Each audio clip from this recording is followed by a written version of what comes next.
Everyone knows about Jamaica. Its tropical beaches, reggae, amazing food, and memorable people like Bob Marley or Usain Bolt. However, some may not be aware of the Jamaican High Commission in Canada. The High Commissioner is Her Excellency Sharon J Miller. We sat down to discuss Jamaica's 60th year of independence and the High Commission's collaboration with Winnipeg organization Pegcity Steppers. Thank you so very much for this opportunity for being here. I am Sharon Miller, High Commissioner of Jamaica to Canada. I am here as Jamaica's Chief Diplomatic Representative in Canada, and we are located in Ottawa, in the capital city, as all diplomatic missions are. And my job really is to enhance and strengthen the relationship between Jamaica and Canada, and also to form a stronger bond between Jamaica and her diaspora in Canada. Have you always wanted to be a politician, or was there like a moment? Yes. All right. I'm going to dedicate myself to public service. Okay. One correction. We're not politicians. Diplomats are not politicians. There are diplomats who are politically appointed or they were former politicians. But as a general rule, we are career diplomats, we are civil servants, public servants of our country. And yes, my mother, my grandparents, we all come from the public service. So it was really almost a no-brainer that I would have gone into the public service. And I did love the idea of meeting other people, getting to know other cultures. And so the foreign service seems like a nice, ideal spot to be. So that's where of course I ended up there. Mm. Oh, cool. I mean, that's great clarification. Just for everyone to know what exactly a diplomat is versus a politician. Very different things. Mm-hmm, mm-hmm, mm-hmm. You mentioned a little bit about, what Jamaican High Commission in Canada does, but, what sort of services, or like maybe if you can go a little bit more in depth of everything that happens there. First of all, we represent Jamaica's interests in Canada, which means that we do a lot of work with official Canada, Canada's government, different departments of government. We relate mostly to Global Affairs Canada, which is their equivalent of our foreign ministry. We also have a responsibility to look out for the interests of Jamaicans in Canada, right? So while we do not interfere, and we cannot interfere in any local laws or rules and regulations, we ensure that in case our people get into any form of difficulties or trouble, that they are given the same treatment as would any Canadian. So they should have access to lawyers. They should not be treated differently. That is one of the things that we ensure. We also have a consular part. That is part of our consular relations, of course, but we also have another part where we look out for passports. We do applications for renewal of passports. We do visa, and we do what we call economic diplomacy. Trade-related matters, seeking investments for our country. That is, we work with the private sector. So we work across the spectrum of the Canadian society, both at the official level, across the private sector, and with our nationals, so we call our diaspora in Canada. Part of the conversation today is to talk about some very exciting news for Jamaica, the 60th year of independence. What can you tell me a little bit about the history of Jamaica's independence? It's always important to celebrate every anniversary. That is a goal. 60 years in the life of a nation does not seem like a lot, but for us, it provides a time of reflection. It provides a time for us to celebrate our achievements, and it also provides a time for us to look to the future. What is it that we want? How we plan to get there? Our history has been long and illustrious. I mean, I'm sure a lot of your viewers already know that we came to notice internationally way back when Columbus encountered or Ireland. We have gone through slavery. We have gone through colonization. And now we went to independence in 1962. That is where we are at 60 years. In all of that time, we have developed, we have built resilience. We have experienced natural and man-made disasters, and we have come forth strongly. So at 60 years, we are at the point where we stop to breathe a bit. We stop to look a bit at what has gone before, and yes, where we want to go in the future and how we go there. So this is, apart from the fact that it is diamond and hard and strong and brilliant for 60 years, it's also a chance for us to chart our path, to make changes where changes are needed, and to continue to strengthen and to build on the achievements that we have had in the past. When we're looking just around the world, geography-wise, how young some nations are, because when you're in history class and things, you're learning about Europe, and these countries have been established for like thousands of years. But over here, like in North and Central America, a lot of these countries are really young. The interesting thing about that is that we are expected to operate at the level of the countries who have had history and historical paths for thousands and hundreds of years. We're expected to be at that level. But there are growing pains with everything, even with a child. I mean, you don't expect a 6-year-old to be operating at the level of a 26-year-old. But in the international arena, you are expected to operate at the level where the world is at now. And so, yes, those are important points that we have to take into consideration when we talk about celebrating anniversaries of independence and how old you are as a country. There's a lot that has to go into the development, the economy of a country to get to those points. It's like, if a country is young, you got to give them some leeway. Like they need time to develop and grow. You need to be on the international stage. You understand that. The 60th celebration, a really exciting thing happening next weekend in Winnipeg with the Pegcity Steppers, a wellness seminar and fitness challenge. Why did the High Commission want to collaborate with the Pegcity Steppers? For this year, we decided that for the celebrations, we would include all of Canada in a more structured way. We've always done that, but in a more structured way. And so we chose Manitoba as the province where we would show another side to Jamaica, the side which is concerned with health and wellness, mental health, all the things that goes around building your well-being. And when we look there, I was introduced to the Pegcity Steppers through Cherise, and I'm like, oh, that's great. This is a dynamic group of young people, majority, I think, of Jamaican heritage. They are concerned with health and wellness and living healthily. And this is what I wanted. So it became a no-brainer to just say the Pegcity Steppers would be our partners, along with the honorary council, because we do have an honorary council in Manitoba, in Winnipeg. And so I am not disappointed. I've had a group of dynamic young ladies who have gone all out. They have done fabulous work. I'm sure you would have seen some of the work that they have done. And we're looking forward to having a really good time of entertainment, but learning also, because on our list, we have the Health and Wellness Minister from Jamaica. We have the Minister of Health from Manitoba. We have mental health experts, infectious diseases experts. We have people who talk about, part of it as well is, how do you settle into a new country? And that goes to your mental well-being.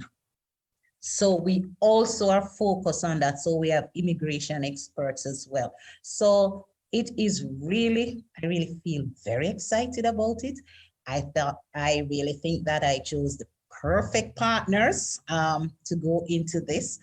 And I'm looking forward. I am actually looking forward to it. The fitness challenge is also to ensure that we're not all about talk. We talk about health, wellness, and fitness, and we want you to go there and to start a trend if you have not yet. And so that is part of the objective, that the fitness challenge will get you to focus a bit on more movement. Yeah, even if you cannot finish the challenge, you start something. And we all know that it takes about 21 days to start a habit, but you have to start somewhere. And this is where we would like everyone to start in terms of looking more at how you move and how much movement you really need to do to ensure your mental and physical health. And it's just such a good time as restrictions are easing both in Manitoba and across Canada. So it's a great opportunity to, like you mentioned, build those habits. Like, yeah, if you can't finish it, but you're starting to get the ball rolling, you're getting excited. I know Shauna and Natalia, who I talked to on Thursday, they challenged me to take part in the challenge, and they're like, Ryan, we're gonna be looking out for you posting Yes. online. And I'm like, oh boy. I will be too. So yeah, I'm gonna be taking part, and it's just an exciting celebration. You know, you're celebrating a country, and you're getting, you know, physically active, improving your mental wellness and physical wellness at the same time. It's just a great thing just coming together. Yes, it is. Thank you. Are there other celebrations and events that are taking part across the country? Oh, sure. As we say in Jamaica, a whole heap of celebration. That simply means many, many, many events and activities. And I will, since I'm talking about across the country, I will just mention one that had gone before. February is Reggae month for us. And so we did a Reggae symposium with Montreal in February. We're on to this health and wellness seminar. Then we have events across multiple cities in Canada, to include Toronto, Halifax, Windsor, Vancouver, Calgary. And those, you spoke about the fact that it's getting really nice outside now. And I mean, we're talking about August. So yeah, it should be our kind of weather, right? But also the fact that the restrictions are lifted. So a lot of outdoor festivals will be going on across Canada. A lot of what I like to call some of the official things, the flag raising, the recognition by cities of Jamaica and the Jamaican population within their jurisdictions. So you have a lot of events that will celebrate Jamaica. And there is a launch next week as well by the government of Jamaica of the Jamaica 60 Celebrations Canada. So we will be doing an official launch, Jamaica 60 celebrations in Canada next week, Saturday. So we have all of that. And another big one is that in Niagara, the falls will be lit with the Jamaican colors for 15 minutes on August 6th, which is our Independence Day, starting at 10 p.m. That will be live streamed. So if people wish to, and we will be putting it out there on social media. So if people wish to, they can actually see the black, green, and gold. I mean, let me put it this way. Niagara being honored with the black, green, and gold. That is our flag, right? That's so cool. That's like during St. Patrick's Day, where people like colored the rivers green. It's just an expanded experience. Mm-hmm. Like it's just something that's just awe-inspiring, awestruck. Yes. We're quite pleased that we got permission to do it as well. It goes to the depth of the relationship and the respect that Canada holds for Jamaica. What does the anniversary celebration look like in Jamaica? There's parties. There is a big national grand gala that takes place at the National Stadium, where you have costume groups and all kinds of performances, both at the student level, the semi-professional level, and the professionals. Because you know we have tons of professional entertainers from Jamaica. So that's the big grand gala. We have, leading up to that, we also have what we call festival, where you get the speech and drama and dance, and we take the best of those and we put them together in a function before the grand gala. And all over Jamaica, people are just very open and ready to, I don't even want to use the word party because I don't want to get, but yes, there's a lot of what we call jollification, meaning people are just enjoying themselves and recognizing that, you know, we are here and we have come another year.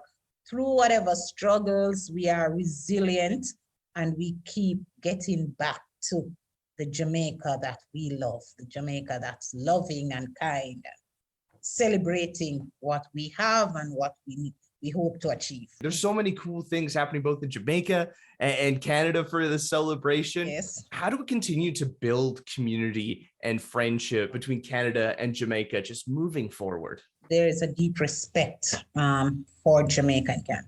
I also know that our cultural expressions, music and dance and food are everywhere across the Canadian society, from most senior officials down to the man on the street. And that to me is where we are. We are not building this kind of community and relationship. We're strengthening it. The structures and the connectivity, they're already in place. What we need to do is to protect them. My job is to ensure that we enhance those. We enhance those for me through not just the official government to government level, which is a given, but through people to people exchanges, whether it's students coming in, whether it's workers temporary, whether it's people moving between countries, migration for whatever reason, tourism, all of that serve to concretize the understanding of cultural norms and practices, and to build respect for each other and how we operate in this world. And because of that, those for me is what will strengthen and provide the greatest opportunities to strengthen the community and people-to-people relationship. When we're looking here in Manitoba, like just for myself, over the past month, there's been so many individuals and organizations, Jamaican organizations and individuals who I've spoken to. It's like, this has been so much fun learning about a culture and people. And in Steinbach, recently they had a Winterfest celebration to celebrate, Jamaican culture. And it's been so cool. Even out in rural Manitoba, you have Jamaicans celebrating their culture. Oh, yes, I neglected. I don't know how to say that we are everywhere. We have taken a little piece of Jamaica. It's warmth everywhere. It's culture. And people are gravitated towards that. People love our music. We know that. That is not something that I'm guessing. Reggae music has taken the world by storm. Bob Marley's song, One Love, became the song of the century. I mean, and who doesn't know Usain Bolt and Chilean, right? It is easy. Name recognition is also one of a diplomat's duty, to ensure that your country is recognized, and not just by officials, but people on the ground. I don't have that issue. I say Jamaica and everybody knows what I'm talking about. And that is so good. And yes, that's why you have celebrations, and my job is to make sure that people know us. There was, tourism is very big for us. And many years ago, there was a tourism slogan that we're more than a beach. We're a country. And that has been my favorite of all time, because we are many, multifaceted, quite nuanced. And so therefore, that is where the people-to-people exchanges come in, to understand that being Jamaican is not just reggae music. It's not just athletics. It's not just good food, jerk food. Being Jamaican is a variety of things, so that is why you would see a lot of us and a lot of our people accepting us in their space. Well, it has been an absolute pleasure meeting and speaking with you, and I can't wait to see, at least here in Winnipeg, Manitoba, the Pegcity Steppers and the Wellness Seminar and Fitness Challenge to take place. Thank you so very much. We really appreciate this time that you have taken to showcase us, and especially the Health and Wellness Seminar. And can I just invite all your viewers to join us to register for the Fitness Challenge? It is going to be good. There's still time to sign up with this virtual celebration, so don't miss your chance. If you have any stories you'd like us to share or communities we should highlight, leave a comment on our social media, reach out to us on our website. I'm Ryan Funk. This was You Talk, and have yourself a good one.